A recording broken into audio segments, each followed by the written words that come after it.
예배를 준비하면서 마음을 좀 정돈하실 수 있기를 바랍니다. 하나님께서 기쁘게 받으실 만한 그러한 예배 되기 위해서 마음과 또 생각을 집중하실 수 있기를 바라요. 우리 조용히 기도로 예배를 준비하겠습니다.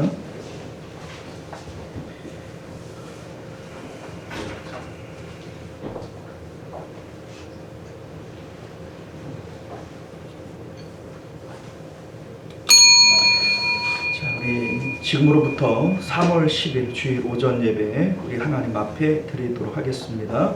우리 다 같이 묵도하십니다.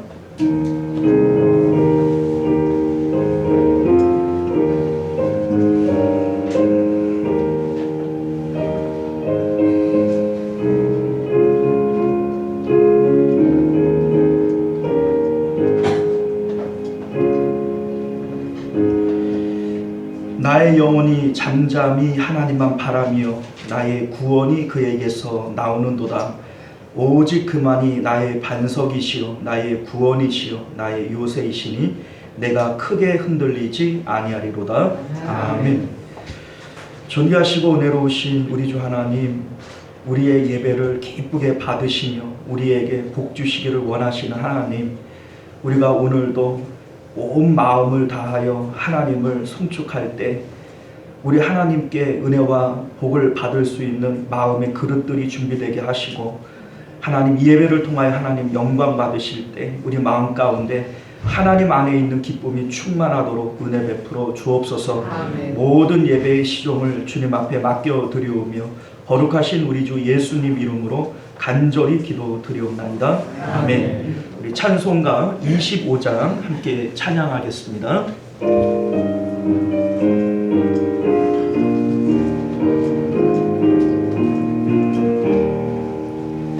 멸류가 벗어서 주 앞에 드리세. 저 천사 기쁜 노래가 온 땅에 퍼지네. 내 고라 되어서 주 찬송하여라.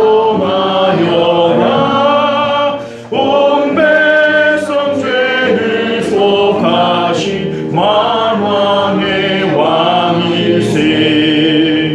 멸류가 벗어서 주 앞에 드리세.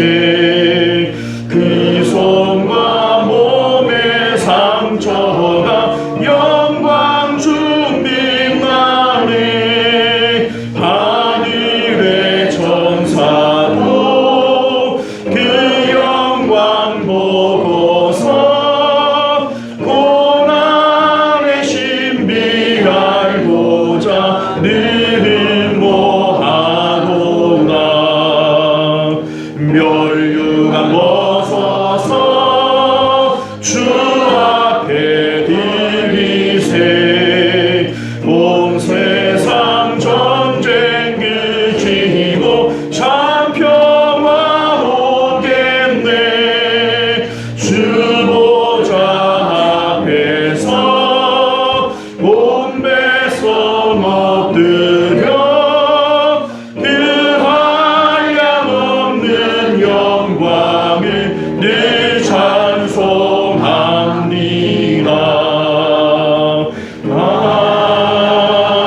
아멘. 네, 이 시간은 우리 한 주간의 삶을 되돌아보면서 우리 하나님 앞에 예배하기에 합당치 못한 우리의 언행 심사가 있고, 또한 그러한 죄들이 하나님과 우리 사이에 막힌 담이 되어 하나님을 만날 수 없게 하겠거든. 이 시간 우리 참회 기도를 통하여 청결한 마음으로 하나님 보는 그러한 예배 되게 하옵소서. 우리 함께 기도하실 수 있기를 바랍니다. 기도하겠습니다. 주여 은혜를 베풀어 주시옵소서. 우리 마음 가운데 오직 하나님만을 아버지여 바라며 주님 깨어있으라 말씀하셨는데, 우리 하나님, 우리가 아버지여 세상 사는데 또 아버지 육체와 아버지여 짝하여 살아가는 모든 과정 가운데 하나님을 잃어버리고 아버지와 영적으로 잠들어 있지는 않았습니까? 우리 하나님, 우리 가운데 은혜를 베풀어 주셔서 늘 하나님 앞에 깨어있는 믿음으로 살아가는 저희들 되도록 은혜 베풀어 주옵소서. 우리의 죄를 따라 우리를 처벌하지는 아니하시며 우리의 죄악을 따라 우리에게 그대로 갚지는 아니하셨으니 이는 하늘이 땅에서 높음같이 그를 경외하는 자에게 그의 인자심이 크심이로다. 동이 서에서 먼 것 같이 우리의 죄가를 우리에게서 멀리 옮기셨도다. 아멘. 우리 사도신경 함께 고백드립니다. 전능하사 천지를 만드신 하나님 아버지를 내가 믿사오며 그 외아들 우리 주 예수 그리스도를 믿사오니 이는 성령으로 잉태하사 동정녀 마리아에게 나시고 본디오 빌라도에게 고난을 받으사 십자가에 못 박혀 죽으시고 장사한 지 사흘 만에 죽은 자 가운데서 살아나시며 하늘에 오르사 전능하신 하나님 우편에 앉아 계시다가 조리로서 산 자와 죽은 자를 심판하러 오시리라. 성령을 믿사오며 거룩한 공예와 성도가 서로 교통하는 것과 죄를 사하여 주시는 것과 몸이 다시 사는 것과 영원히 사는 것을 믿사옵나이다. 아멘. 우리 찬송가 86장 함께 찬양합니다.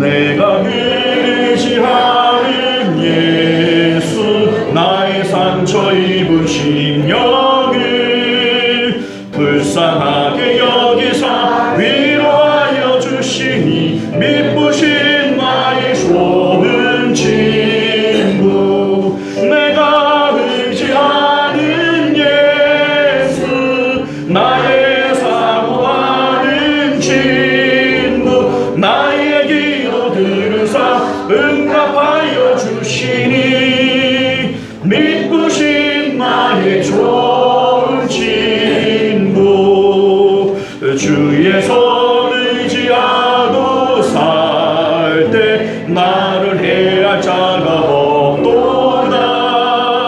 주님 나의 마음을 크게 위로하시니 미쁘신 나의 좋은 친구 내가 의지하는 예수 나의 사모하는 친구 나의 기도 들으사 응답하여 주시니 미쁘신 나의 좋은 친구 내가 요단강 건너가며 마음이 두려워서 떨 때도 주가 인도하시니 어찌 두려워하랴 미쁘신 나의 좋은 친구 내가 의지하는 예수 나의 사모하는 친구 나의 기도 들으사 응답하여 주시니 미쁘신 나의 좋은 친구 이후 천국에 올라가서 모든 성도들과 다 함께 우리들을 구하신 주를 찬양하리라. 미쁘신 나의 좋은 친구 내가 의지하는 예수 나의 사모하는 친구 나의 기도 들으사 응답하여 주시니 미쁘신 나의 좋은 친구. 할렐루야. 이 시간은 우리를 대표해서 홍은철 장로님 기도하시겠습니다.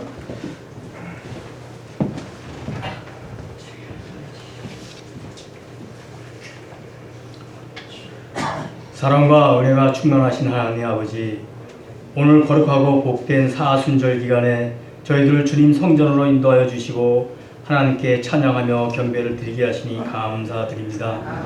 이 시간 저희들의 마음과 정성을 다하여 신령과 진정으로 드리는 예배를 받아 주옵시고 영광 홀로 받아 주옵소서. 하나님 아버지, 이 시간 우리의 믿음 없음으로 인해 알게 모르게 지은 잘못들을 회개하오니 용서하여 주옵소서. 회개하는 우리의 마음이 믿음의 새싹으로 자라나게 하여 주시길 간망합니다. 우리가 천국 문에 다다랐을 때 가슴이 콩닥거리며 불안해하는 그런 마음들이 생기지 않도록 이 시간 참회의 기도를 하게 하여 주옵소서. 이번 사순절 기간을 통해 우리 죄인들을 구원하기 위해 이 땅에 오셔서 고난의 길을 걸어가신 주님을 기억하며 주님의 고난에 동참하는 심령으로 근신하고 회개하는 성도들이 되게 하옵소서. 우리를 대신하여 십자가에 못 박히신 예수 그리스도의 사랑을 기억하며 하나님의 사랑과 은혜에 감사하는 삶이 되게 인도하여 주시옵소서. 이 나라 이 민족을 사랑하시는 하나님, 한 달 후로 다가온 총선에서는 하나님의 선한 양심을 따라 이 나라와 국민을 위해 희생하고 봉사할 수 있는 믿음의 일꾼들이 선출되도록 도와주시옵소서. 그리하여 대통령을 비롯한 모든 위정자들이 하나님을 경외하게 하옵시며 나라를 위하고 국민을 위하는 참된 위정자로 변화되어지길 소망합니다. 우리 시온송 교회와 담임 목사님을 위해 기도드립니다. 세상에 갓 태어나 걸음마도 제대로 걷지 못했던 시온송 교회를 이만큼 성장하고 발전시켜 주신 안명한 목사님을 우리 곁으로 보내주셔서 참으로 감사드립니다.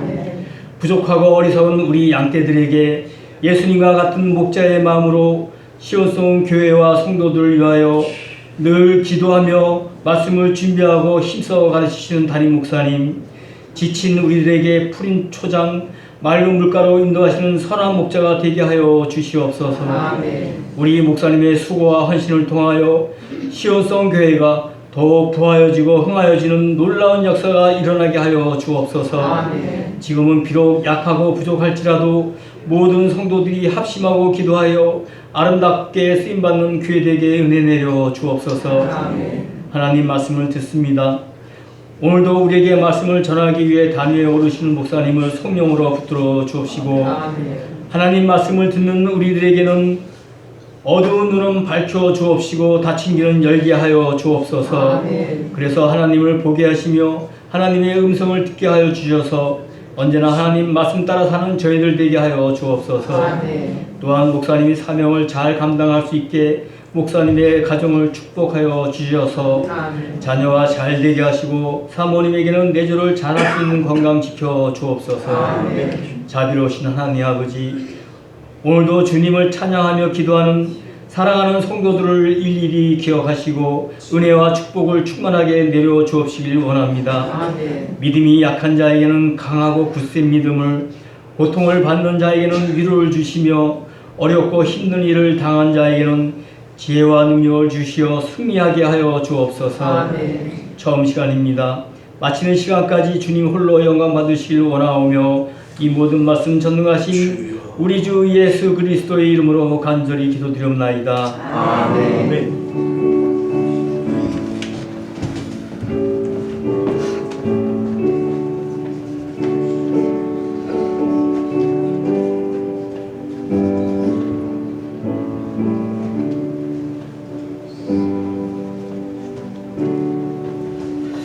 네, 감사합니다.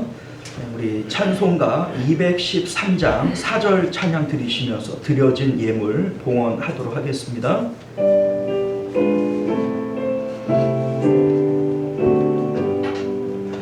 나의 보화 드리니 주여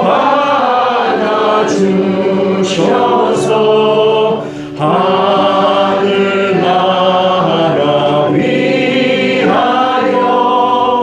주 뜻대로 쓰소서. 아멘. 자, 우리 하나님 앞에 11조 예물, 감사 예물, 구제 헌금, 또 선교 예물 이렇게 드리셨습니다. 우리 드려진 예물을 위해서 기도하겠습니다. 존귀하시고 은혜로우신 우리 주 하나님, 주께서 우리에게 베풀어 주신 은혜를 따라 하나님 앞에 예물 가지고 나왔습니다. 너희가 내 앞에 나올 때 빈손으로 오지 말라 말씀하시는 것은 우리 하나님께서 없어서 우리에게 달라 하시는 것 아니고 우리에게 더 큰 은혜와 복을 주시기 위해서 마중물로 우리에게 달라 하시는 줄 믿습니다. 우리 하나님 믿음으로 바치게 하시고 정성으로 드릴 때 하나님께서 갑절로 또 10배로 100배로 갚으시는 하나님의 은혜들을 경험토록 은혜 베풀어 주시옵소서. 내가 복을 붓는가 아니 붓는가 보라 라고까지 주님 자신 있게 우리에게 말씀하시는데 주님의 말씀을 의지하여 더 기쁜 마음으로 또 자원하여 드릴 수 있는 저희들의 믿음이 될 수 있도록 은혜 베풀어 주옵소서. 드리지 못한 손길들 어여삐 여기시고 드릴 수 있는 믿음과 또 풍성한 물질을 더하여 주셔서 마음껏 하나님 앞에 드리고도 남음이 있는 그런 복된 인생들이 되어지도록 은혜 베풀어 주옵소서. 거룩하신 우리 주 예수님 이름으로 간절히 기도드리옵나이다. 아멘. 자, 우리 주보를 참조하셔서 광고 말씀 드리도록 하겠습니다. 자, 서로 사랑하고 격려하며 모이기를 힘쓰는 교회가 됩시다. 우리 상반기 총동원 전도 잔치를 6월 16일에 계획하고 있습니다. 우리 미리미리 우리 전도 대상자를 찾고 기도하고 교회로 인도하실 수 있기를 부탁드립니다. 자, 우리 부활주일 우리 3월 31일이 되어지는데 우리 말씀과 기도로 준비하시기를 바라겠고요. 우리 3월 24일 우리 종료주일에는 성찬식을 거행하도록 하겠습니다. 25일부터 29일까지 우리 고난주간이 되어지는데 특별히 새벽 예배에 동참하시기를 힘쓸 수 있기를 바라겠고요. 우리 남중로의 북부 시차례가 20일 수요일 10시 30분에 우리 이제 인천 성삼교회에서 있겠습니다. 우리에서 기도해 주시기를 바라겠고, 우리 전도의 별 원래해 오늘은 우리 둘째 주가 되어지니까 1녀 3녀 모여 주시기를 바랍니다. 우리 대표 기도 공지 주보를 참조해 주시기를 바라겠고요. 식당 봉사부서는 사여전도회가 되겠습니다. 교회와 나라와 가정을 위해서 계속하여 합심기도 부탁드리겠고요. 특별히 4월 10일에 실시될 22대 총선거를 위해서 기도하실 수 있기를 바랍니다. 우리 성경 읽기와 성경 쓰기 우리 계속해서 진행하고 있는데 많은 동참 바라겠고요. 또 우리 한우들과 우리 성도님들의 생업을 위해서 기도해 주시고 구체적인 기도의 제목은 따로 알려주시면 함께 기도해 드리도록 그렇게 하겠습니다. 자, 우리 하나님 말씀 함께 나눕니다. 마가복음 10장 13절에서 16절까지 말씀입니다. 주보에는 잘못 나왔어요. 17절로 나왔죠. 제가 잘못 썼어요. 16절까지 읽도록 하겠습니다. 신약성경 71면 됩니다. 우리 교독하여 읽겠습니다. 사람들이 예수께서 만져주심을 바라고 어린 아이들을 데리고 오매 제자들이 꾸짖거늘 예수께서 보시고 노하시어 이르시되 어린 아이들이 내게 오는 것을 용납하고 그만하지 말라. 하나님의 나라가 이런 자의 것이니라. 내가 진실로 너희에게 이르노니 누구든지 하나님의 나라를 어린아이와 같이 받들지 않는 자는 결단코 그곳에 들어가지 못하리라 하시고 그 어린아이들을 안고 그들 위에 안수하시고 축복하시니라. 아멘. 자, 우리 기도하겠습니다. 은혜로우시고 자비로우신 우리 주 하나님, 오늘도 주님의 생명의 말씀을 우리가 들을 때 진리의 성령께서 감동하시고 주의 말씀을 깨닫는 은혜가 있게 하여 주옵시며 이 말씀이 우리 안에서 생명의 역사를 일으킬 수 있도록 은혜를 베풀어 주옵소서. 주의 말씀이 꿀송이보다 더 달다 했던 우리 성경의 기자처럼 하나님, 우리도 그와 같은 고백이 터져 나오도록 우리 하나님께서 은혜를 베풀어 주옵소서. 거룩하신 우리 주 예수님 이름으로 간절히 기도드리옵나이다. 아멘. 자, 오늘 우리는요 함께 읽은 본문의 말씀을 중심으로 복음에 합당한 마음, 어린아이의 마음이라고 하는 제목으로 하나님 말씀 함께 나누도록 하겠습니다. 복음에 합당한 마음, 어린아이의 마음. 여러분들 외람된 질문입니다만 구원 받으셨습니까? 정말 구원 받으셨습니까? 우리가 오늘 밤에 내가 죽어도 나는 천국 간다, 이런 확신이 있으신가요? 우리 이제 많은 분들이 아멘 이렇게 얘기를 하시지만 사실 이 믿음이 없으신 분들이 상당히 많습니다. 여러분들 이 믿음이 분명히 중요한데 왜 우리가 이런 확신이 없냐면 뭐 믿음으로 구원받는다 다 알아요. 아는데 실제로 믿음이 뭔지를 몰라요. 그리고 이 믿음이 무엇인지를 모른다라고 하는 것은 하나님을 모르는 겁니다. 하나님도 모르고 천국을 모르니까 실질적으로 천국과 지옥을 믿지를 못하는 거예요. 여러분들 우리가 오늘 성경을 함께 보고 있지 않습니까? 그런데 이 성경이 우리에게 구원을 주시기 위한 책이에요. 그러니까 우리가 이제 말씀을 이렇게 읽으면 뭐 오늘 말씀에서도 그 어린아이와 같이 되지 아니하면 천국에 들어가지 못한다. 뭐 우리 앞에서는 뭐 이혼에 대한 그런 얘기들도 나오고 이렇게 합니다만 이게 우리에게 구원을 주시기 위한 책이라고요. 그러면 이 구원을 주시기 위해서 쓰여진 이 성경을 읽으면서 이게 왜 구원과 연결되어지는지, 이게 왜 구원 주시기 위한 책인지에 대한 것을 우리가 이해를 해야 되지 않습니까? 자, 그런데 여러분들 이게 이제 예수님께서 말씀하시는 이 내용들이 다 구원과 연관이 되어진 거예요. 자, 우리가 알다시피 구원은 행위로 얻는 게 아닙니다. 어떤 이제 바리새인들이 예수님께로 와서 내가 무엇을 해야 구원을 얻을 수 있습니까? 내가 무엇을 해야 구원을 얻는다. 행위에 초점을 맞추는 거예요.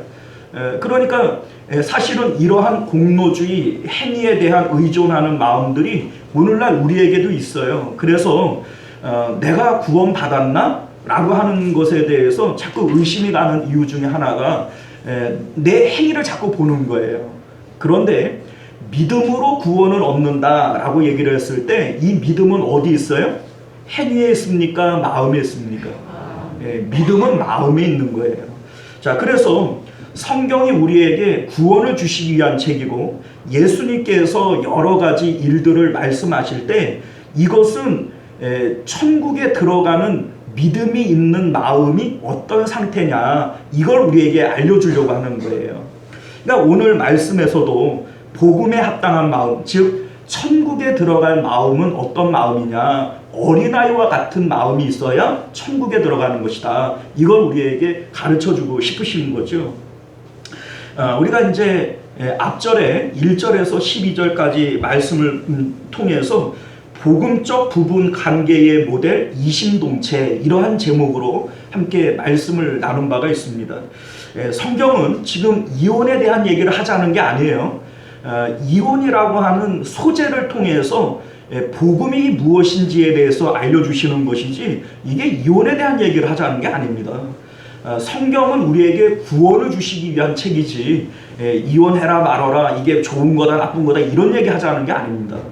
자, 그러면 우리 이제 지난주에 배운 말씀도 마찬가지고 오늘 이 말씀도 마찬가지고 뒤에 나오는 재물이 많은 이제 한 청년이 예수님께 와서 이제 했던 무엇을 해야 구원을 얻습니까? 이런 얘기를 했던 이것도 역시 마찬가지고 이 성경 전체가 우리에게 얘기해 주고 싶은 것은 뭐냐면 구원받는 믿음이 있는 마음의 상태는 이와 같은 것이다 라고 하는 걸 말해주고 있는 겁니다. 자, 그러니까 우리의 마음의 상태가 이래야만 구원 얻은 사람이고 또 최소한 우리가 이런 마음이 없다고선 치더라도 이 마음을 가지기 위해서 애쓰고 또 이 마음 있기를 위해서 간절히 기도하는 마음이 있을 때 이게 구원받은 사람의 마음의 상태다. 이걸 지금 말씀해 주고 싶은 것임을 여러분들이 깨달아 아시기를 바랍니다. 우리 이제 앞절에 보면요, 율법사들이 와가지고 예수님께 물어요. 사람들이 이제 이혼 증서를 써서, 모세는 이혼 증서를 써서 사람을 내보내도 된다 이렇게 얘기를 했는데 어떻게 하는 게 맞습니까? 이런 질문을 해요. 그래 이제 율법에는 이혼 증서를 써서 아내를 내보내도 된다라고 명령을 합니다. 자, 그런데 예수님께서는 이에 대해서 뭐라고 해석을 하시냐면 이것은 본래는 그런 것이 아니고, 다시 말해서 하나님의 의중은 처음부터 그런 것이 아니고 사람의 완악함 때문에 그렇게 하는 것이다 이렇게 얘기를 합니다. 자, 여러분들, 완악함이라고 하는 것이 뭐냐면 사람의 마음이 하나님이 아닌 세상에 붙어 있을 때, 육체에 붙어 있을 때 세상을 통해서 혹은 육체를 통해서 기쁨을 얻으려고 하는 마음에서 나오는 것이 이게 완악함이라고 하는 거예요. 자, 다시 말해서 하나님으로 기쁨 삼지 못하고 내 육체를 통해서 세상에서 기쁨을 찾으려고 할 때 아내에게서 기쁨을 찾으려고 하고 남편에게서 기쁨을 찾으려고 하고 자녀들에게서 기쁨을 찾으려고 하면 그 마음의 상태에서 나타나는 게 뭐예요? 완악함이라는 거예요. 자, 이 완악함 가운데에는 상대에게 자꾸 바라게 되어져요. 네가 나한테 이렇게 해서 나를 좀 기쁘게 해줘 봐라. 네가 나한테 이렇게 하면 내가 참 좋을 텐데 왜 그거를 못 해주냐, 뭐 이런 마음이 생겨나게 되어집니다. 자, 그래서 상대방에게 기쁜 것보다는 뭡니까? 마음에 들지 않는 게 더 많아진다는 거죠. 자, 그런데 여러분들 생각을 해봐요. 내가 나 자신이 마음에 듭니까? 자, 거울을 다 쳐다보면서 야, 너는 참 잘났다. 난 너 볼 때마다 너 마음에 너무 든다. 여러분들 자기 자신에게 그렇게 마음에 들어 합니까? 아니, 자기도 자기한테 마음에 못 들게 하면서 상대방이 나한테 마음에 들 리가 있어요, 없어요? 없어요, 여러분들. 그러니까 처음부터 사람을 통해서 내가 기쁠 수 있어요, 없어요? 없는데 자꾸 그거를 요구하니까 거기서 나오는 게 완악함이라는 거예요. 그러니까 완악해서 서로를 물고 뜯고 못 살 지경이 되어지니까 그 완악함 때문에 이혼을 허락한 것이지, 본래 하나님께서 의도하신 것은 그게 아니다. 예수님께서 그 말씀 하시는 겁니다. 자, 그러면 하나님께서 디자인하신, 하나님께서 원하시는 이 부부 관계, 가정관은 무엇이냐? 우리 7절과 8절 말씀을 보면요, 이러므로 사람이 그 부모를 떠나서 그 둘이 한 몸이 될지라. 이러한즉 이제 둘이 아니요 뭐야? 한 몸이니. 자, 우리가 보통 부부 관계를 우리 일심동체 이렇게 얘기를 해요. 그러나 성경이 우리에게 말씀하고 있는 부부 관계는 일심동체가 아니라 이심동체입니다. 왜냐하면 여기에 한 몸이라 그랬지 한 마음이라고 했어요, 안 했어요? 한 마음이라고는 얘기한 바가 없어요. 한 몸이라고 그랬지. 자, 여러분들, 그러면 마음은 어떻게 해야 되느냐? 자, 여러분들, 모든 율법과 선지자의 강령이 뭐예요? 너희는 마음을 다하고 목숨을 다하고 힘을 다하여 주 여호와 하나님을 사랑하라. 자, 우리 마음은 모두 다 누구에게 드려야 돼요? 또 시작이네. 제발 좀 끄세요. 예배 들어오실 때 진동을 하시든지 끄시든지, 그걸 뭐 어제 오늘 일도 아닌데 왜 그러세요? 자, 여기 보세요. 우리의 마음은 언제나 하나님께 드려야 돼요. 그러니까 이 마음의 주인은 하나님이고 몸만 하나가 되어진 것이지 마음도 하나일 수 없습니다. 실질적으로 몸과 마음이 하나가 되어질 때 이게 좋은 일보다는 나쁜 일이 훨씬 많습니다. 여러분들, 아담과 하와가 일심동체가 됐잖아요. 그래서 하와가 선악과 먹고 아담에게도 선악과 줘서 일심동체로 먹고 뭐 했어요? 아예 같이 그 죽는 일이 생겨났지요. 자, 여러분들, 아나니아와 삽비라가 일심동체 아닙니까? 그죠? 같은 마음으로 뭐 했어요? 죽을 일을 했어요. 자, 그래 여러분들, 일심동체가 아니에요. 우리는 언제나 몸이 같이 있지 마음이 같이 있을 수 없어요. 내 마음도 내 마음대로 안 되는데 무슨 마음이 같이 해요. 같이 해서 좋은 일이 일어나는 일이 거의 없습니다. 자, 여러분들, 하나님께서 우리에게 디자인하신 우리 이제 사람을 지으신 목적 자체가 뭐냐면 사람의 마음 자체는 하나님이 들어오셔서 하나님의 집, 하나님의 성전 삼기 위해서 사람의 마음을 만든 거예요. 그래서 사도 바울은 너희가 하나님의 성전인 것을 알지 못하느냐 이렇게 얘기하지 않습니까? 우리 하나님은 만유보다 크신 분이시죠. 자, 그런데 그 만유보다 크신 하나님이 내 마음에 들어오시려고 하니까 내 마음의 크기는 얼마큼 크겠어요? 하나님 크기만큼 큰 거예요. 왜냐하면 하나님 들어오셔야 되니까.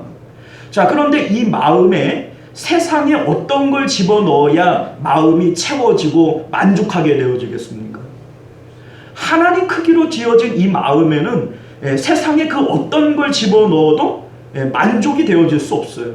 자, 그런데 사람의 마음이 성전이라고 얘기를 할 때 이것은 거룩한 곳이에요. 이 성전 안에 다른 어떤 것을 집어넣으면 이게 거룩함이 깨어지기 때문에 하나님은 떠나가시는 거거든요. 자, 그러니까 내 마음에 돈을 집어넣고 자식을 집어넣고 뭐 아내와 남편을 집어넣고 이렇게 되어지면 이 마음은 더러워지는 겁니다. 이 더러운 상태에서는 하나님이 떠나가시기 때문에 마음이 공허해지고 허전해지게 되어지는 거예요. 자, 여러분들, 남편이 아내가 자식이 더러운 거냐? 남편 아내 뭐 이런 건 더러운 게 아니에요. 물론 돈도 더러운 건 아니에요. 그런데 문제는 뭐냐면 거룩함이라고 하는 것은요, 이게 깨끗하다고 거룩함이 유지되어지는 건 아닙니다. 자, 무슨 얘기냐? 이렇게 한번 얘기를 해볼게요. 자, 여러분들 집에 가서 냉장고를 열어보시면 김치가 있어요. 그죠? 맛있게 익은 포기김치, 김장에서 지금 딱 맛있을 그런 시기 아닙니까? 그죠? 자, 깨끗해요? 안 깨끗해요? 깨끗해요. 자, 여러분들 장롱을 열어보면 하얀색 브라우스가 있어요. 우리 옛날에 찬양대회 하면은 단골 손님이 뭐예요? 하얀색 브라우스 아니에요? 그죠? 하나씩 다 있으시잖아요. 그죠? 자, 깨끗해요? 안 깨끗해요? 자, 포기김치도 깨끗하고 하얀색 브라우스도 깨끗해요. 자, 그런데 둘 다 깨끗하다고 해서 한 대 붙여놓으면 어떻게 됩니까? 둘 다 더러워지는 거예요. 하얀색 브라우스도 더러워지는 것이고 김치도 이거 못 먹게 더러워지는 겁니다. 자, 우리 마음이 하나님의 성전이고 하나님 거룩한 분이에요. 깨끗하신 분이죠. 우리 뭐 남편도 아내도 자식도 돈도 깨끗한 거죠. 그러나 이게 우리 마음에 들어와서 한데 짓이겨지게 되어지면 이건 둘 다 못 써먹게 되어지는 겁니다. 자, 그래서 하나님께서는 우리 마음의 용도는 언제나 하나님만 모시고 하나님만 계시도록 하나님께서 계획해 놓으신 거예요. 그것을 위해서 하나님의 형상, 하나님의 모양으로 우리를 만드신 겁니다. 자, 그런데 문제는 우리가 육체를 통해서 살아가면서 몸이 가까운 것을 내 마음도 가깝게 여기는 게 이게 문제가 되어집니다. 그래서 우리가 육체를 통해서 가깝고 사랑한다라고 얘기를 하는 것을 자꾸 내 마음에다가 집어넣으려고 해요. 자, 이렇게 되면 마음에 하나님이 떠나가 버리시고 그 상태에서 무엇을 집어넣어도 만족과 기쁨은 사라지게 되어지는 겁니다. 자, 여러분들 잘 생각을 해보세요. 아담과 하와가 처음에 범죄하기 이전에는 하나님이 언제나 그 마음 가운데 풍성이 있었어요.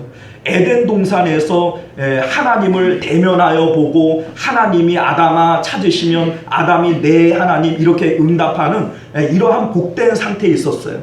자, 이 상태에서 하나님께서 하와를 보내주시니까 뭐라고 얘기를 해요? 아, 이 내 살 중에 살이요 내 뼈 중에 뼈라고 얘기를 한단 말이에요. 자, 하나님이 내 마음에 가득할 때에는 모든 것이 아름다워 보여요. 그러니까 내 살 중에 살이요 뼈 중에 뼈가 되어지는 겁니다. 자, 그런데 범죄하고 난 다음에는 마음에서 하나님이 떠나가 버려요. 하나님이 두렵습니다. 자, 그 상태에서는 하와를 보면서 뭐라고 얘기해요? 하나님이 주셔서 나와 함께 살게 한 그 여자가 나에게 이걸 주어서 내가 이거 먹었습니다. 야, 하나님 앞에 살 중에 살, 뼈 중에 뼈, 그래 얘기를 해요? 아니면은 저 여자 때문에 그렇게 됐다고 얘기해요? 하나님이 줬지 않습니까? 하나님이 주신 이 여자 때문에 내가 이렇게 됐지 않습니까? 이러잖아요. 자, 하와가 바뀌었어요? 안 바뀌었어요? 하와 자체는 안 바뀌었어요. 그때나 지금이나 똑같이 머리 길고 이쁘게 생긴 이 하와를 하나님이 내 마음에 가득할 때에는 살 중에 살, 뼈 중에 뼈인데 내 마음이 범죄하고 하나님 떠나가 버리니까 이 여자 때문에 이렇게 바뀌어 버리는 거예요. 우리 지금도 마찬가지예요. 우리가 가정 안에서 일심동체되면 안 됩니다. 우리 마음은 언제나 다 하나님께 드려서 하나님으로 기뻐하고 만족하는 상태에서 그 상태에서 남편을 바라보고 아내를 바라봐 보세요. 다 살 중에 살, 뼈 중에 뼈로 보입니다. 그런데 내 마음이 육체와 붙어서 세상 가운데에서 기쁨을 누리려고 하는 이 상태에서 남편을 보고 아내를 보세요. 내가 이 인간 때문에 내가 정말 살기가 힘들고 내가 내 팔자가 왜 이렇고 이렇게 바뀌어버리는 거예요. 여러분들, 우리 마음은 누구에게 드려야 돼요? 오직 하나님께 드려야 한다. 이것이 바로 우리 앞에 이혼을 통해서 우리에게 말씀하고자 하시는 하나님의 복음의 말씀인 거예요. 자, 천국에 합당한 마음은 뭐냐? 바로 우리 마음이 하나님과 연합하여 있는 이것이 바로 천국에 합당한 마음이다. 이걸 가르쳐 주고 있는 것이죠. 자, 우리 예전에 이런 말씀 드린 바가 있어요. 야, 믿음이라고 하는 게 뭐냐? 우리가 믿음으로 구원 얻는다 이렇게 얘기를 할 때 믿음이라고 하는 게 뭐냐? 자, 여러분들, 믿음은 하나님과 연합하는 마음이다. 이런 말씀을 드린 바가 있습니다. 자, 풍랑 가운데 예수님이 있어요. 이제 제자들이 이 풍랑 때문에 못 살겠다고 이제 그 예수님 막 흔들어 깨웁니다. 예수님, 우리가 지금 다 죽게 생겼는데 주무실 때입니까? 빨리 일어나세요. 예수님 정신머리가 없어. 이러면서 예수님을 깨웠단 말이에요.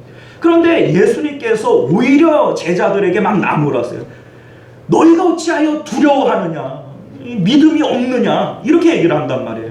자, 예수님 정상이에요? 제자들이 정상이에요? 또 예수님 정상이래. 제자들이 정상이에요. 우리 같아도 그렇지 않겠어요?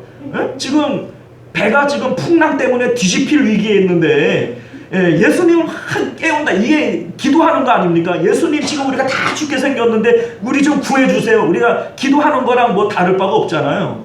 자, 그러면 예수님께서 내가 너희들 참 위험한데 기도 잘했다. 내가 너희들 구원시켜주마. 이래면 좋은데 예수님 하시는 말씀이 뭐예요? 어찌하여 두려워하니? 무서우니까 두려워하지.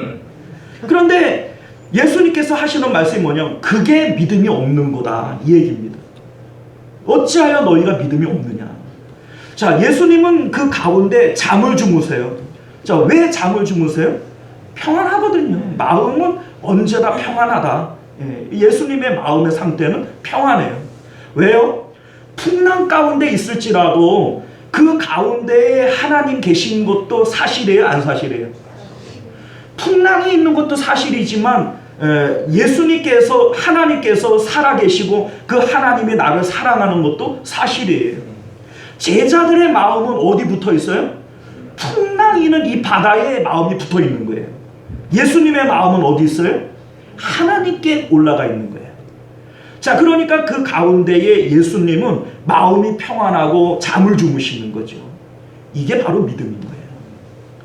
자, 베드로가 복음을 전하다가 옥에 갇혀 있어요. 내일은 이제 그 뭡니까, 야고보를 못 베어 죽였고 내일은 이제 베드로를 못 베어 죽이기 위해서 감옥 안에 갇혀 있습니다. 자, 우리 같으면 어떻게 해야 되겠어요? 주여 믿사오니 한 번만 살려주옵소서 이래야 되지 않겠어요? 근데 베드로가 그 가운데에서 쿨쿨 잠을 자고 있습니다. 자, 베드로가 잠을 자는 게 정상일까요? 미친 거 아니에요? 아니, 내일 죽는데? 여러분들 그럴 수 있겠어요? 나는 못할 것 같은데. 아니, 내일 죽는데 최소한 뭡니까? 기도하지 않겠어요? 하나님, 나 내일 죽는데, 하나님, 나 두려운 마음 좀 없게 해주시고, 나 죽으면은 천국으로 나 데리고 가주시고, 이런 기도라도 해야 되지 않겠어요? 정신머리 없이 거기서 잠을 자요? 자, 여러분들, 베드로의 마음이 뭐예요? 내 영혼은 하나님께 있으니 내 영혼 안전합니다. 몸은 죽여도 더 이상 나에게 어찌할 수 없는 그들을 다 두려워하지 않습니다. 이게 베드로 마음 아닙니까? 그 마음은 지금 하나님께 올라가 있는 거예요. 이게 믿음이란 얘기죠. 바울과 실라가 복음 전하다가 매를 맞고 옥에 갇혀 있어요. 자, 그런데 그 가운데 막 찬양을 하고 기도하고 막 기뻐해요. 미친 거 아니에요? 그렇지 않아요, 여러분들? 아니, 맞은데도 쓰리고 아플 텐데. 그리고 내가 뭘 잘못했나? 귀신 들린 여자 귀신 쫓아줬는데 두들겨 패갖고 옥에 가두어 넣었는데 억울하지 않아요? 자, 그런데 그 가운데 왜 찬송하고 기도하지? 그 마음 가운데에는 하나님 주시는 평강이 있거든요. 내가 너희에게 세상이 줄 수 없는 평강을 주노라. 주님 약속하신 그 평강이 그 안에 있거든요. 지금 현실은 억울하고 맞아서 아프고 고통스러워요. 그러나 이들의 마음은 어디 올라가 있습니까? 하나님과 함께 있는 거예요. 이게 믿음이라고요. 그런데 이 하나님과 연합되어져 있는 이 상태에서 하나님의 역사가 나타나요. 풍랑 가운데 예수님의 마음이 하나님께 올라가 있을 때 풍랑을 잔잔케 하시는 하나님의 능력이 나타납니다.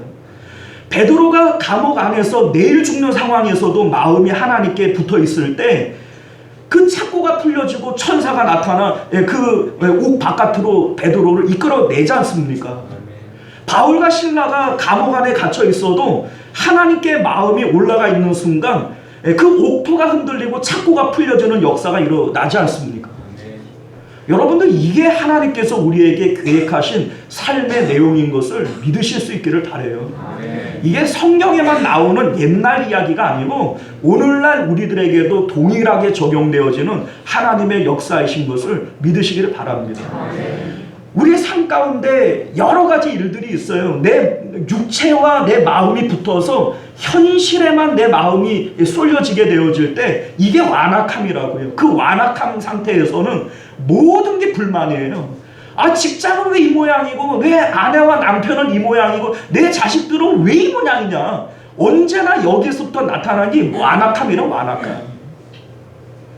그러나 우리 마음이 하나님으로 기쁘고 하나님으로 충만하면 이미 우리 마음은 하나님으로 기쁨을 누리고 있는 상태가 되어지는 겁니다. 그 위에 나에게 주는 모든 것들은 하나님께서 나에게 보너스로 주시는 거예요. 그 상태에서는 자녀를 보면 하나님께서 어떻게 이렇게 이쁜 자녀를 나에게 주셨나. 아내와 남편을 볼 때, 야, 이 남편 나한테 주신 거 감사지. 예? 이런 마음이 들게 되어지는 겁니다. 자, 여러분들,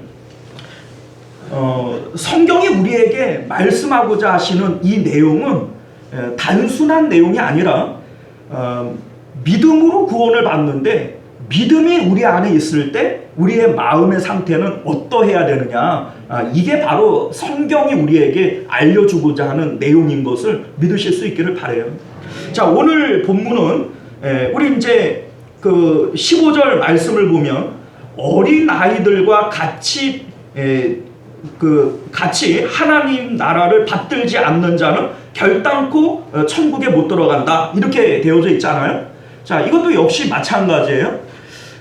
구원 얻은 사람들, 천국에 들어갈 사람들의 마음의 상태는 어떠해야 되느냐, 이게 바로 어린아이와 같은 상태여야 한다, 이거 말씀하고 싶으신 겁니다.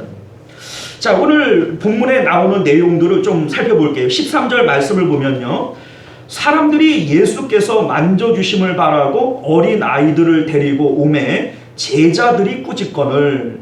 자, 여기 이제 당시에 유명한 랍비들이 이렇게 마을로 오면 이제 사람들이 아이들을 데려다가 이제 그 축복을 받기 위해서 이제 몰려들게 되어집니다. 이건 뭐 우리가 이해하기가 쉬운 것이, 뭐 오늘날도 그 이제 목사님들 그 뭐 부흥회를 한다거나 혹은 가정이 신방을 하면 아이들을 특별히 안수해 주십시오 이렇게 데리고 오는 경우들이 많이 있잖아요. 그러니까 이거 이상할 일이 아니에요. 그런데 14절 말씀을 보면 그 이제 제자들이 꾸짖었다 이렇게 되어져 있어요. 제자들이 꾸짖었다. 자, 이 제자들이 꾸짖은 이유가 뭐냐? 예수님이 랍비이긴 하지만 제자들이 생각할 때 우리 예수님은 일반 랍비가 아니라는 거예요. 메시아이고 이제 예수님께서는 예루살렘으로 올라가서 왕이 되실 분이고 큰 일을 하실 분인데 아이들을 뭐 축복하고 아이들 만나는 이런 자질구레한 이런 일을 할 분이 아니시라는 거죠. 그런 의도에서 제자들이 앞에 나오지 못하도록 막은 것이고 이제 아이들을 데리고 오는 그 부모들을 꾸짖은 거죠. 뭐 지금 이런 일을 할 때가 아니다. 이렇게 예수님 얼마나 바쁜 사람인데 이런 것까지 해달라 그러냐. 뭐 이런 의도에서 이제 막은 겁니다. 자, 제자들이 생각할 때에는 예수님을 배려한 행동이라고 할 수 있어요. 예수님 얼마나 피곤하시겠어요, 그죠? 예수님 가실 때마다 수천 명, 수만 명씩 사람들이 몰려들고 병든 사람들 뭐 고쳐달라고 안수해달라고 하지요. 또 예수님 말씀으로 제자 사람들을 가르치지요. 할 일이 워낙 많고 워낙 피곤하신 분이니까 애들까지 데리고 나와서 예수님 힘들게 하지 말아라.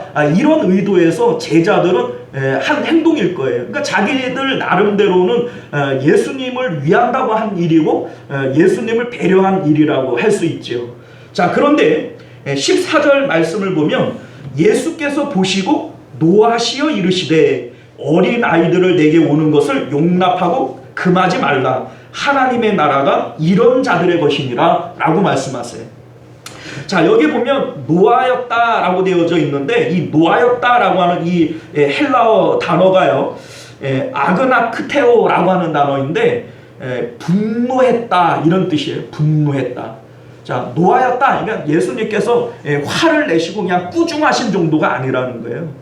제자들을 야, 너 왜 그렇게 얘기해? 하면서 꾸중 정도 하신 게 아니라는 거예요. 분노하셨다는 겁니다.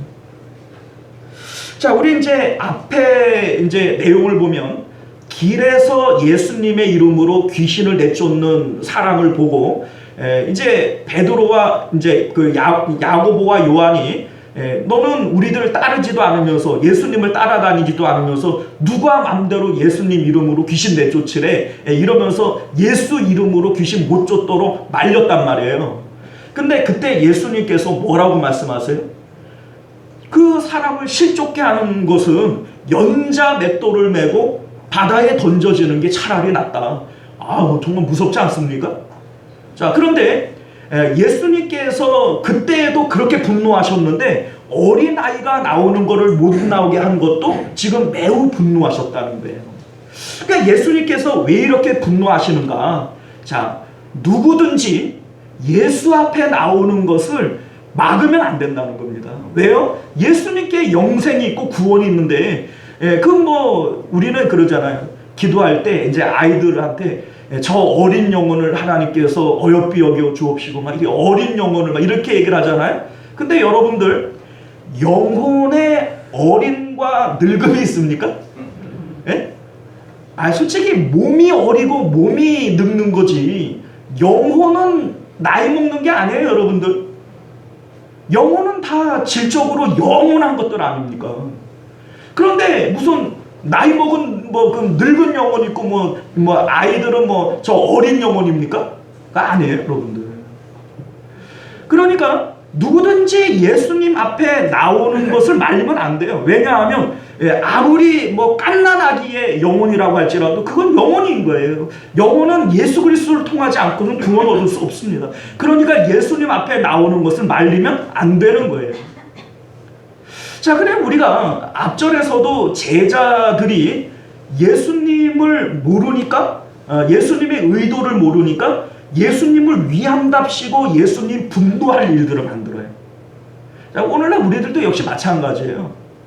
내 생각에는 이러는 게 좋을 것 같은데, 내 생각에는 이게 주님 좋아할 것 같은데 의외로 예수님께서 기뻐하지 않고 싫어할 일들이 많이 있습니다.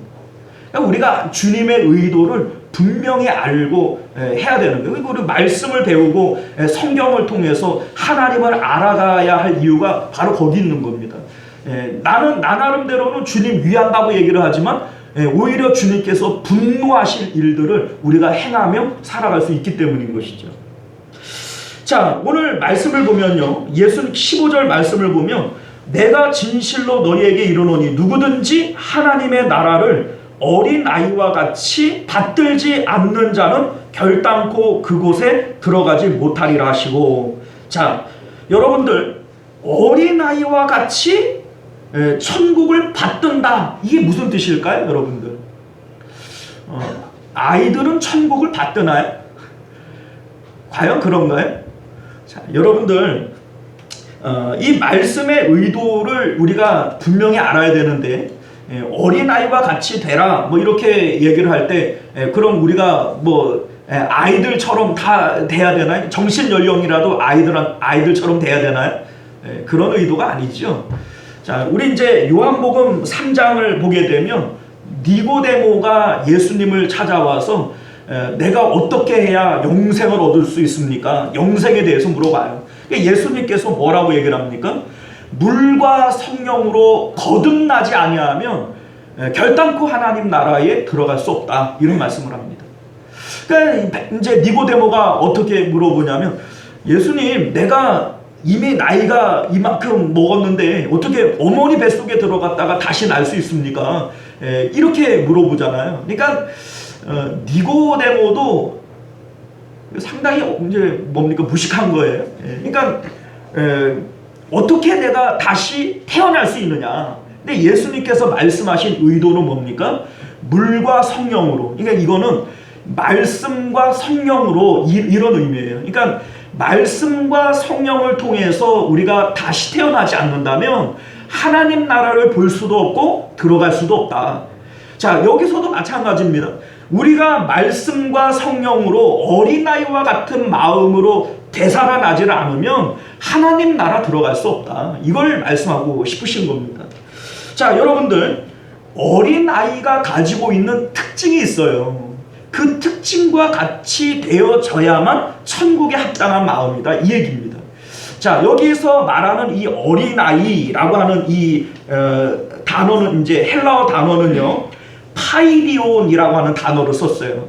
근데 파이디온은 어떤 의미냐면 12세 이하의 아이들을 얘기합니다.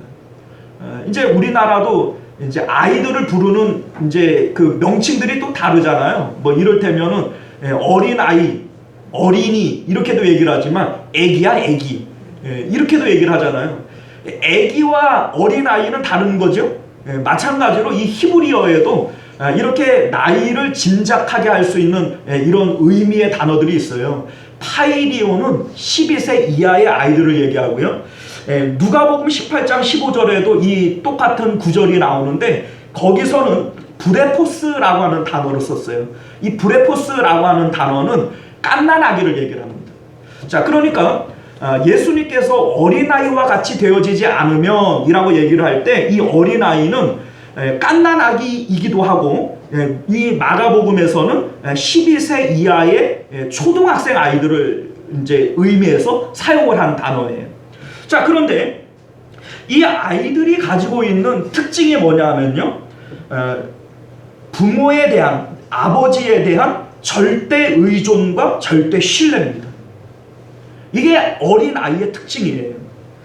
자, 부모님 없이는 살 수 있다라고 생각하지 않습니다.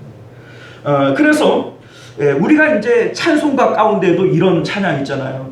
주 없이 살 수 없네 죄인의 구주여. 주님 없이 살 수 없는 마음, 이게 바로 어린아이의 마음이고 천국에 합당한 마음이랍니다. 주 없어도 살 수 있네, 돈만 있으면 살지요, 이러면 돼야 안 돼요? 이게 천국에 합당한 마음이 아닌 거예요. 믿음의 마음이 아닌 거예요. 자, 이 어린아이의 마음은요, 부모님 안에서 만족할 수 있어요. 이것을 숙명으로 받아들입니다. 자, 이를테면 아이들이 크면서 우리 부모님에 대한 어떤 평가들을 해요. 아이들이 크면 야, 우리 엄마가 참 부자면 좀 얼마나 좋을까. 우리 아버지가 좀 많이 좀 배운 사람이면 얼마나 좋을까. 뭐 이런 이제 생각을 하고 부모에 대한 평가를 할 수 있어요. 자, 그러나 아직 뭐 대여섯 살 먹은 이 아이들은 부모에 대한 그런 평가 안 합니다. 언제나 그냥 우리 아버지가 최고인 거예요. 아이들끼리 자기 아버지 자랑하잖아요. 야, 우리 아버지 엄청 힘세. 우리 아버지는 술도 엄청 잘 마셔. 막 이러면서 막 그 자기 부모 자랑을 하지 않습니까? 자, 그러니까 아이들에게 있어서 아버지는 절대 신뢰인 거예요. 그 절대 의존입니다. 그러니까 이제 부모 입장에서는요, 우리 집이 18평짜리 아파트인데 4식구가 살아요. 그러면 야, 내가 진짜 돈 없는 아버지라서 우리 애들 내가 고생시키는구나, 미안한 마음이 있을 수 있어요. 또 우리 집이 막 38평짜리 큰 아파트예요. 그러면 아이들한테 야, 너 부모 잘 만나가지고 너는 호강하는 줄 알아, 이런 마음이 있을 수 있어요. 그런데 정작 아이들은 그런 거 없어요. 20평짜리라고 아이들이 행복하고 뭐 5평짜리 뭐 사글세라고 아이들이 불편합니까? 아니에요. 예를 들어서 그 뭡니까, 아버지 사업이 부도 나가지고 다 경매에 넘어가고 그 달동네에 그 사월세 단칸방 얻어가지고 이사를 했어요. 엄마 아빠는 그냥 한숨을 푹푹 내쉬면서 하늘이 꺼져라, 이제는 어떻게 사나 걱정해도 아이들은 엄마 아빠만 있으면 바깥에서 지들끼리 낄낄거리고 막 놀고 그러지 않습니까? 아이들 입장에서는 그 환경이 중요한 게 아니에요. 내 엄마 아빠가 있느냐 없느냐, 이게 중요한 겁니다. 반면에 잔치집에 데려다 놔도 엄마 아빠가 눈에 안 보이면 먹을 것이 많고 사람들이 많고 사람들은 막 즐겁다고 잔치를 벌려도 그 가운데 아이들은 울고 난리를 칩니다. 엄마 아빠 안 보이면 불안하고 엄마 아빠 없으면 자기가 마치 죽는 것처럼 그냥 소리를 내서 울지 않아요. 이게 바로 아이들의 마음인 거예요. 주 없이 살 수 없네. 나는 주님 없이는 살 수 없습니다. 이게 바로 어린아이의 마음이고, 이 마음이 있어야 바로 믿음이 있는 것이고 천국에 합당한 마음이다. 이것을 예수님께서 가르쳐 주시는 줄 믿으시길 바라요. 아멘. 예수님께서 가지신 마음이 바로 이 마음이에요. 겟세마네에서 예수님이 땀방울이 핏방울이 되도록 우세요. 아버지, 할만하시거든 이 잔을 내게서 옮겨주십시오. 하나님 앞에 막 3번씩 간절히 기도를 해요. 자, 그런데 사람들이 이제 이런 얘기를 합니다. 예수님도 사람이니까 십자가가 얼마나 무서우면은 땀방울이 핏방울 되도록 이제 기도를 하셨겠냐. 그거 아니에요, 여러분들. 여러분들, 베드로가 예수님은 십자가에 매달리셨는데 내가 어떻게 예수님처럼 십자가에 매달 수 있냐고, 나는 거꾸로 매달아 달라고 이러잖아요. 그죠? 그러니까 예수님은 베드로만도 못한 거네. 베드로는 자기는 십자가에 거꾸로 매달아 달라고 그랬는데 예수님은 그 십자가 무섭다고 질질 짜면서 3번이나 기도를 했었으면 예수님은 베드로만도 못한 거 아니에요?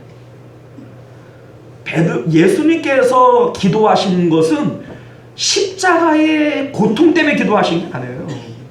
십자가를 지는 그 순간에는 하나님과 분리되어지고 하나님으로부터 떨어지는 그거를 두려워하신 거예요. 어린아이와 같이 아버지 없이는 살 수 없기 때문에 두려워하는 거예요. 그래서 예수님께서 십자가에서 뭐라고 얘기를 하세요? 엘리 엘리 라마 사막다니, 무슨 뜻입니까? 아버지여 아버지여 어찌하여 나를 버리시나이까. 십자가를 지는 그 순간은 죄인으로 예수님이 죄인이 되시는 것이기 때문에 하나님으로부터 버림받는 거예요. 버림받는, 아버지로부터 분리되어지는 그것을 두려워하신 겁니다. 예수님이 십자가를 지실 때 하늘이 어두워지고 세상이 흑암 가운데 빠지게 되어지죠. 이게 바로 예수님의 마음의 상태를 표현하는 거예요. 예수님은 이제 빛 가운데에서 어둠으로 떨어지는 것이고 하나님 아버지로부터 분리되어지는 것이기 때문에 그거를 두려워하는 겁니다. 이게 바로 어린아이의 마음인 것을 여러분들 깨달아 아실 수 있기를 바라요. 하나님 잃어버리는 것을 이렇게 두려워하셨어요. 하나님과 분리되어지는 것을 이렇게 고통스러워하셨어요. 이게 바로 오늘날 우리들에게 있어야 할 어린아이의 마음인 것을 믿으실 수 있기를 바라요. 마태복음 6장에서 예수님께서 이 어린아이의 마음을 이렇게 얘기를 합니다. 무엇을 먹을까, 무엇을 마실까, 무엇을 입을까 염려하지 말라. 이러한 것들은 아버지 없는 이방인들이나 염려하는 것이지 너희는 하늘 아버지가 있지 않느냐라고 말씀합니다. 여러분들, 아이들은 자기가 무엇을 입고 먹고 마실 것에 대해서 염려하지 않습니다. 모든 것은 누가 책임져요? 아버지가 책임지는 거예요. 아버지가 부자든 가난하든 있던 없던 간에 자기가 할 수 있는 최선의 것을 아이들에게 줍니다. 나는 못 먹어도 아이는 어떻게 해요? 이게 먹이는 게 이게 아버지고 부모예요. 하나님께서 우리의 아버지라고 하는 것을 이거를 믿고 의지하는 것이 이게 어린아이의 마음이에요. 만약에 이 아이가 이제 여기에 나오는 이 파이디온 이제 초등학생이잖아요. 막 대여섯 살 먹은 아이가 이제 아빠한테 와서 이러는 거예요. 아빠, 우리 뭐 먹고 살아? 아빠, 나 가르칠 돈은 있어? 아휴, 큰일 났네. 이러면은 그 아버지 입장에서 뭐가 되겠어요? 우라가 치밀죠. 이러면 그렇잖아요. 야 이놈아, 네가 그런 거 걱정 안 해도 내가 다 책임진다 이놈아. 너는 공부나 해 가서. 이러지 않겠어요? 지할 공부는 안 하고 와가지고 아빠 우리는 뭐 먹고 살아 이러면 이게 되겠습니까? 자, 여러분들, 오늘날 우리들이 지금 그 짓 하고 있는 거예요. 입으로는 하나님 아버지 이래놓고서는 그래놓고 뭘 먹고 살지, 이제 내 노후는 누가 책임지지, 이러면 이게 여러분들 아버지 있는 거예요? 이게 어린아이의 마음이 아닌 거예요. 어린아이의 마음은 우리 하나님 아버지 있으면 나는 그 안에서 뛰노는 거예요. 지금 내 환경은 월세방이 있고 사골세방이 있다 할지라도 우리 아버지 있으면 그 안에서 내 영혼은 평안하게 뛰노는 겁니다. 이게 바로 아버지 있는 인생인 것을 여러분들 믿으실 수 있기를 바랍니다. 사랑하는 성도 여러분들, 오늘 성경은 우리에게 복음에 합당한 마음, 천국에 합당한 마음들은 어떤 마음인지를 우리에게 알려주고 있어요. 이혼이라고 하는 내용을 통해서 너희의 마음은 이 세상에서 가장 가까운 사이가 사실은 그 남편 아내 사이죠. 촌수로 따지면 몇 촌이에요? 1촌이래? 0촌이지. 자식이 1촌이죠. 자식이 1촌이죠. 자, 0촌이라고 하는 게 무슨 뜻이에요? 이게 하나란 뜻이잖아요. 한 몸이란 뜻이에요. 자, 그런데 여러분들, 몸은 하나일 수 있어요. 그러나 아무리 가까운 남편과 아내가 있다 할지라도 그 마음은 주는 게 아니에요. 마음은 하나님 겁니다. 이게 복음이고 이게 천국에 합당한 마음이라는 거예요. 자식이랑 나랑 1촌이에요. 가깝지요? 그래도 자식에게 마음 주는 게 아니에요. 마음은 하나님 겁니다. 내 아버지나 어머니나 아들이나 딸이나 나보다 더 사랑하는 자는 내게 합당하지 않다고 했어요. 내 마음은 언제나 하나님 거예요. 이게 바로 성경이 우리에게 말씀하시는 구원 없는 믿음, 그 믿음이 있는 마음의 상태인 것을 믿으실 수 있기를 바라요. 그리고 그 마음이 하나님께로 올라갈 때 우리의 마음은 어린아이와 같은 상태에서 올라가야 돼요. 주 없이는 살 수 없네. 우리 주님 없으면 나 어떻게 하나, 이런 마음을 가지고 우리 마음이 하나님께로 올라갈 때 우리 하나님께서 우리를 맞으시고 천국의 기쁨을 맛보게 하시는 줄 믿으시기를 바랍니다. 우리 찬송가 가운데 이런 찬양 있잖아요. 주 떠나가시면 내 생명 헛되네. 날 구원하신 주 늘 계시옵소서. 자, 여러분들, 주 떠나가시면 내 영혼 헛된 거예요. 내 삶은 헛된 거예요. 난 주님 없이는 살 수 없다라고 고백하는 것이 이게 어린아이의 마음인 것을 믿으실 수 있기를 바라요.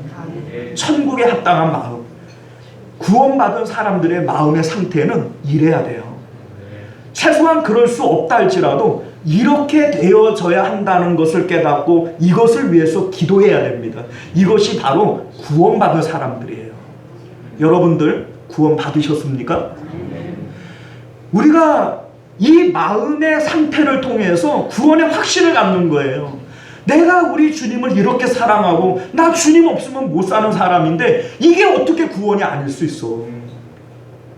그런데 이런 마음도 없으면서 나는 예수님 믿어. 예수님이 내 죄를 다 용서했대. 그러니까 나는 천국까지. 그래놓고 자기 마음은 세상에 다 줘버려. 세상에서 막 살아버려. 그래놓고 나는 구원 받았대. 웃기지 마세요. 웃기지 마세요. 그런 건 없어요.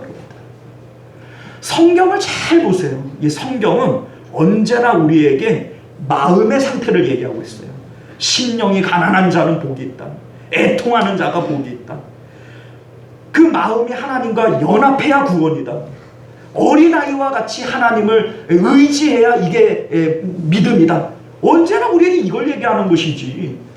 무슨 예수님 믿으면 죄사함 받고 천국 간대. 그래놓고 자기 마음은 다 세상에 줘버려. 그게 무슨 구원이에요.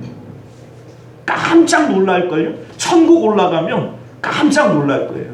하나님께서 나 너 모른다 이렇게 부인할 거거든요. 여러분들이 오늘 이 말씀을 통해서 언제나 마음을 하나님께로 올리시기를 위해서 힘쓰시고 주 없이 나는 살 수 없네. 주님만을 바라는 그러한 마음으로 주님 사랑하실 수 있는 저와 여러분들 되시기를 바랍니다. 기도하겠습니다. 은혜로우시고 자비로우신 우리 주 하나님, 천국 가고 싶습니다. 지옥 가고 싶지 않습니다. 성경은 우리에게 천국 가는 길을 알려주십니다. 우리 하나님, 예수님께서 부부가 함께 있다 할지라도 마음은 하나님께로 올라가야 되고 그 마음이 어린아이와 같이 주 없이는 살 수 없다고 그렇게 하나님을 간구하게 되어질 때 이것이 천국에 합당한 마음이라고 우리에게 말씀하고 있습니다. 우리 하나님, 이 믿음 가지고 살아가는 저희들 되게 하여 주옵소서. 아멘. 우리는 연약한 자들이라 언제나 육체와 가까운 것들의 마음이 뺏기고 또 그것들을 사랑하는 마음들이 있습니다. 그러나 우리가 믿음을 따라 세상에 대하여 죽게 하시고 언제나 마음을 하나님께로 드릴 수 있는 믿음으로 사는 저희들 되게 하여 주시옵소서. 아멘. 거룩하신 우리 주 예수님 이름으로 간절히 기도드리옵나이다. 아멘. 우리 찬송가 447장 함께 찬양합니다.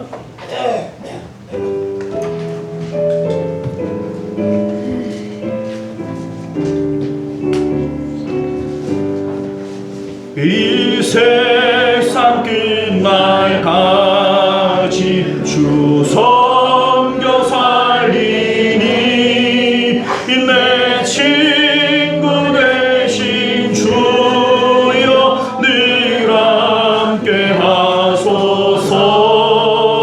주 나와 함께 하면 전쟁도 가보고 주 나를 인도하며 늘 안심하리라. 나 주를 따를 때에 주 약속하신 것 그 영광 중에 모두 이루어 주소서. 나 주의 뒤를 따라 섬기며 살리니 그 크신 은혜 속에 날 인도하소서. 이 세상 온갖 시련 내 마음을 흔들고 저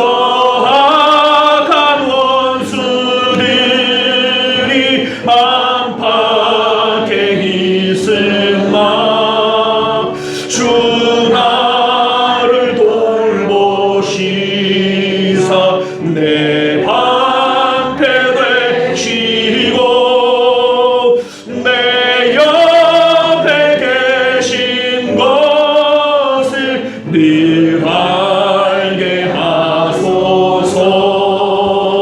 저 영광 빛난 곳을 주 허락했으니 그 허락하신 것을 늘 사모합니다. 끝까지 쉬지 않고 주 따라가리니 주 넓은 사랑으로 늘 인도하소서.